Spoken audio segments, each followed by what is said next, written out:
Terima kasih yang udah klik channel kami, Mama Happy. Kalau berkenan silakan subscribe dan bunyikan loncengnya biar dapat update dari kami. Assalamualaikum. Halo Mak, kami mau cerita ya Mak.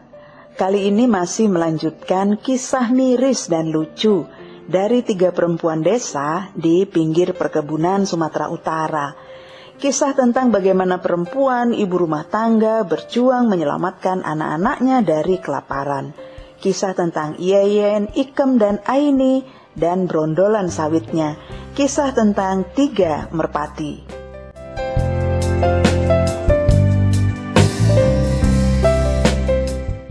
Sepanjang krisis moneter yang sangat sulit tahun 98 waktu itu, 3 perempuan, Yeyen, Ikem, dan Aini mengambil risiko memasuki updeling perkebunan kelapa sawit yang sudah nggak dipanen lagi oleh perusahaan. Mereka mengutip biji-biji buah kelapa sawit atau brondolan yang berjatuhan. Dari jam 2 siang hingga jam 6 sore, biasanya mereka menghasilkan 50 kilo brondolan dengan harga jual Rp150 per kilo. Untuk beli beras yang waktu itu harganya Rp850 sekilo. Mereka main kucing-kucingan dengan centeng dan tentara perkebunan.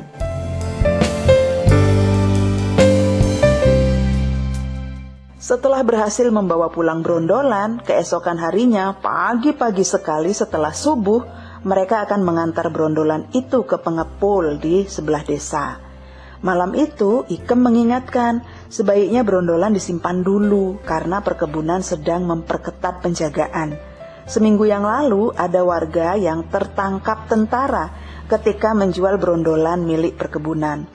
Tapi Yeyen udah gak punya beras sama sekali Mak hari itu.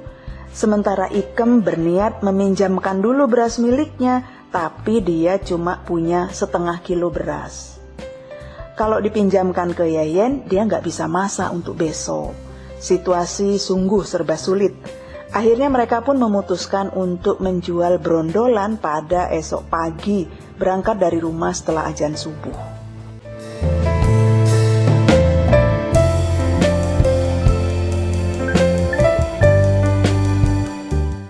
Jadi kan Mak, di setiap perkebunan itu selalu ada kayu palang pembatas antara areal perkebunan dengan desa. Ada posko di situ. Posko itu dijaga oleh centeng. Kalau centeng nggak buka palangnya ya kita nggak bisa lewat. Nah, kepada si centeng penjaga palang, mereka minta tolong supaya besok subuh si centeng mau membukakan palang tersebut.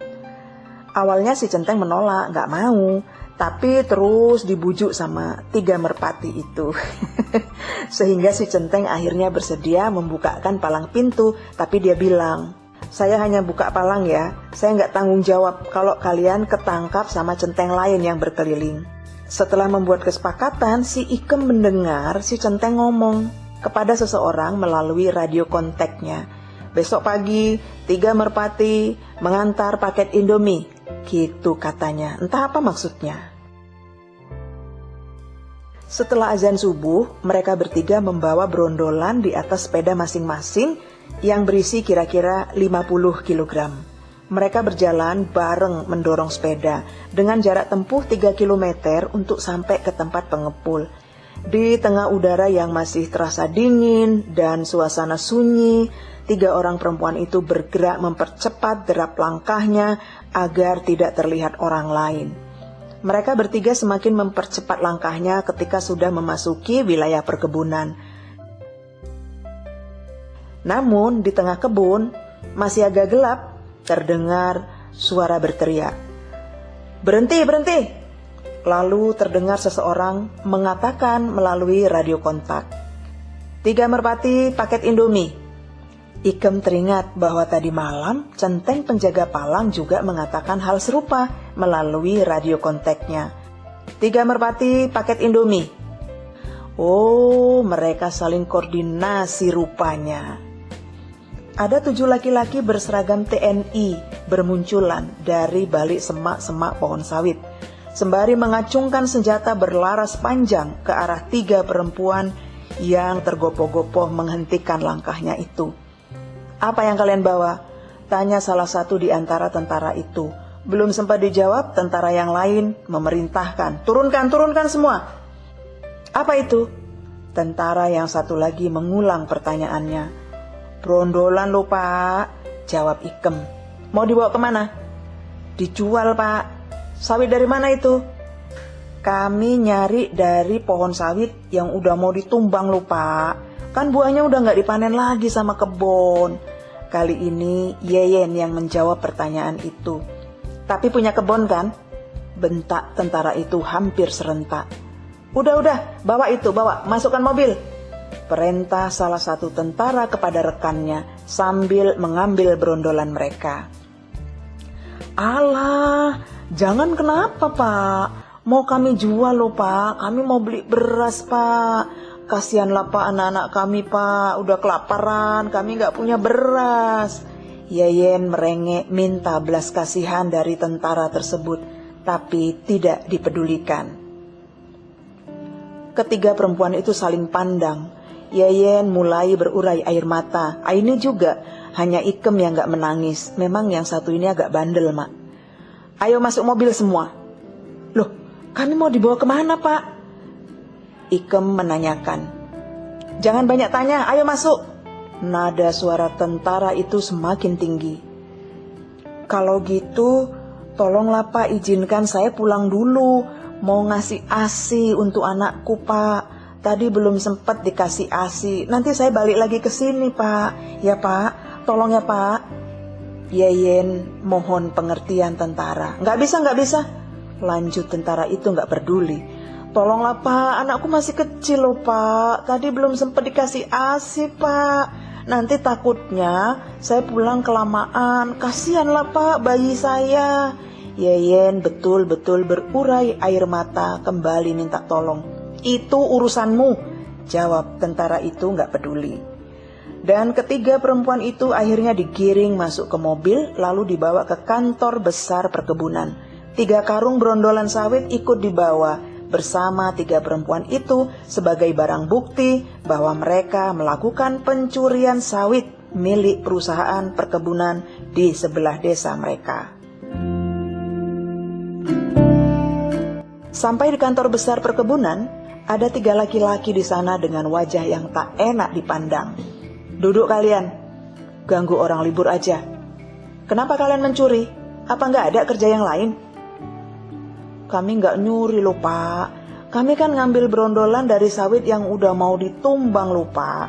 Nggak dipanen lagi loh sama kebon. Ikem membela diri. Ya itu namanya nyuri. Karena yang kalian ambil itu punya perusahaan, bukan kebon nenek kalian. Cuma untuk beli beras pun. Coba Bapak bayangkan kalau anak-anak Bapak kelaparan, nggak punya beras. Ikem menjawab lagi dengan lugu. Diam kau, bukan urusan saya itu, jawab si bapak dengan kasar.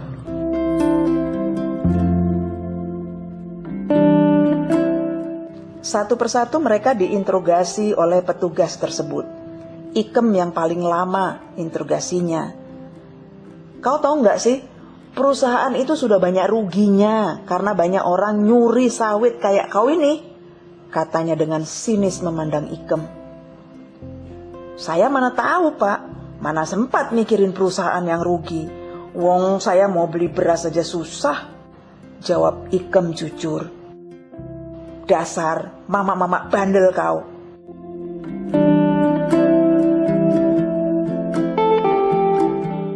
Lalu giliran Yeyen diinterogasi. Kau, siapa namamu? Petugas setengah membentak, mungkin masih kesal sama Ikem. Siapa namamu? Ini mau dicatat dalam BAP. Cenil Pak, jawab Yeyen lugu. Si petugas langsung melotot matanya menatap Yeyen. Ikem dan Aini juga kaget mendengar pengakuan Yeyen dan tanpa sadar mereka tertawa. Petugas langsung menggebrak meja dan marah karena merasa dipermainkan. Diam kalian, bentak petugas pada Ikem dan Aini. Petugas kembali menginterogasi Yeyen. Yang betul kau, namamu siapa? Cenil loh Pak. Parah kali kau. Nama orang kok Cenil? Petugas itu menggerutu. Heh, kalian berdua, apa betul nama dia Cenil? Tanya petugas itu pada Aini dan Ikem. Serentak keduanya menjawab, iya pak. Di rumah, si Yeyen memang dipanggil Cenil mak rupanya. Akhirnya petugas membacakan ulang isi berita acara pemeriksaan yang menyebutkan bahwa benar mereka telah mencuri buah kelapa sawit milik perusahaan perkebunan. Selesai proses pembuatan BAP, mereka digiring masuk ke mobil. Mau dibawa kemana lagi kami pak? Tanya Ikem. Ke Polsek bu, jawab petugas singkat. Yeyen meringis. Karena mulai terasa sakit pada payudaranya, ia belum sempat memberi ASI dan belum ada kesempatan memeras ASInya. Payudaranya sudah mengeras dan sakit. Ikem dan Aini merasa sangat kasihan, tapi nggak bisa berbuat apa-apa. Nanti kita cari toilet ya, kamu peras ASImu di toilet, bisik Ikem sambil memegang bahu Yeyen dengan kasihan. Pak, kenapa sih kami harus dibawa ke polsek lagi? Tanya Ikem memberanikan diri. Ya di penjara lah bu, kan kalian mencuri sawit milik kebon, jawab petugas itu tanpa menoleh. Ikem, Yeyen dan Aini saling berpandangan.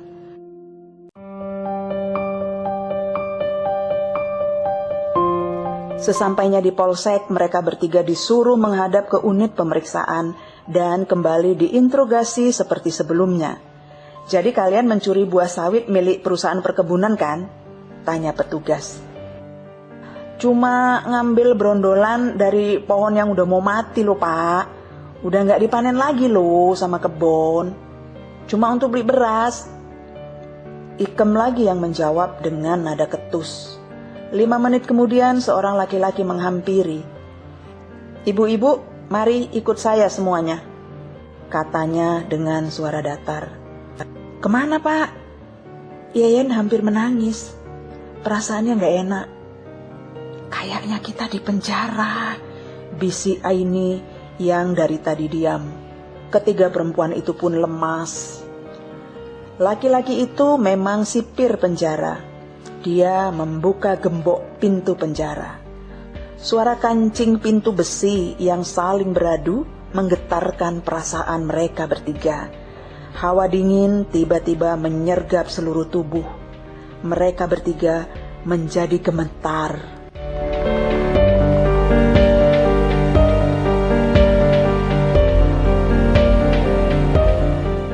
Mereka akhirnya masuk penjara.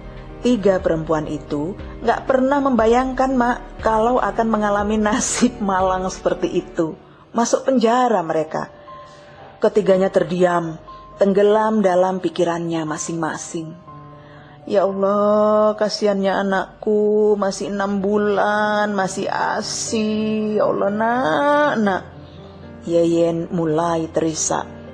Setelah azan maghrib berlalu, cahaya dalam ruangan sel penjara mulai redup.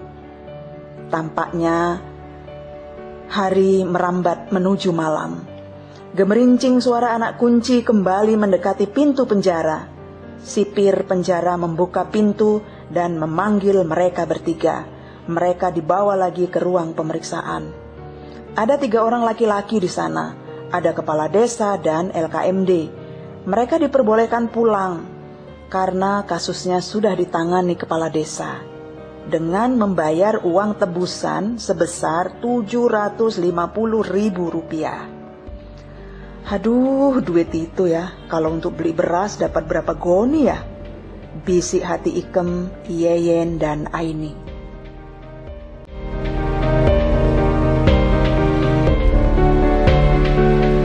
Pak Kades, terima kasih ya udah mengeluarkan kami dari penjara, kata mereka bertiga bergantian menyalami kepala desa mereka.